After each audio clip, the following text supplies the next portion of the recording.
According to reports from various sources such as Washington Post, Moscow Times, and ABC News, the United States believes that Russia is providing Iran with intelligence locations of American troops and military assets, including US warships and aircraft operating in the Middle East. This intelligence sharing by Russia could help Iran to improve targeting for its missile and drone strikes against the United States positions. The US officials are just suggesting because they have no confirmed evidence to back the statement. But all thought, Russia has not responded to the allegations. Russia is one of the world's largest intelligence power with advanced spy satellites, signals intelligence network, and military surveillance aircraft. So Russia do not need to directly involve itself in the US-Iran war. It could do that by providing intelligence support for Iran and improve Iran's ability to track US forces. And this is not something difficult for Russia to do because Moscow sees this as a strategic retaliation because since 2022, the United States and NATO have been providing Ukraine with intelligence on Russian troops' movement, shared satellite data for precision strike against Russian targets. So helping Iran with this kind of intelligence now, Moscow may see it as a way of mirroring the same tactic against the United States.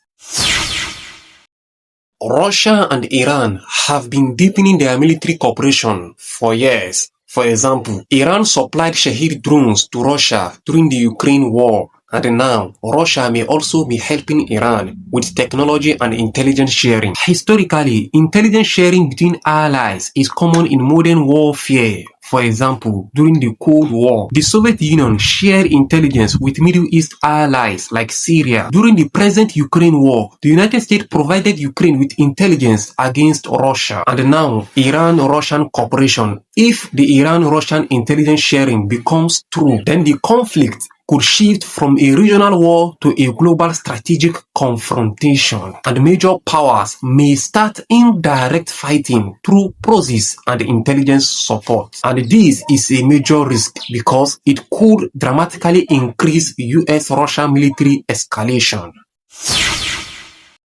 Major news outlets such as Reuters and News India Express published the statement of Trump while Trump said, "Only Iran's unconditional surrender can end this war." Donald Trump said there will be no deal with Iran except unconditional surrender, and that the United States and its allies would help rebuild Iran and support a new acceptable leadership in the country. But what does unconditional surrender means for Iran? It means Iran must stop fighting completely, accept all terms set by the US government, and potentially allow a political change or a regime replacement. Historically, this type of demand was used in World War II against Germany and Japan. But realistically, for Iran, it is very unlikely to surrender because Iran still has large storage of missiles and proxies network, and the leadership sees surrender as the end of the Islamic Republic. So analyzing this geopolitically, this could lead to a long-time regional war, and this could disrupt global trade, especially the oil route of the Strait of Hormuz.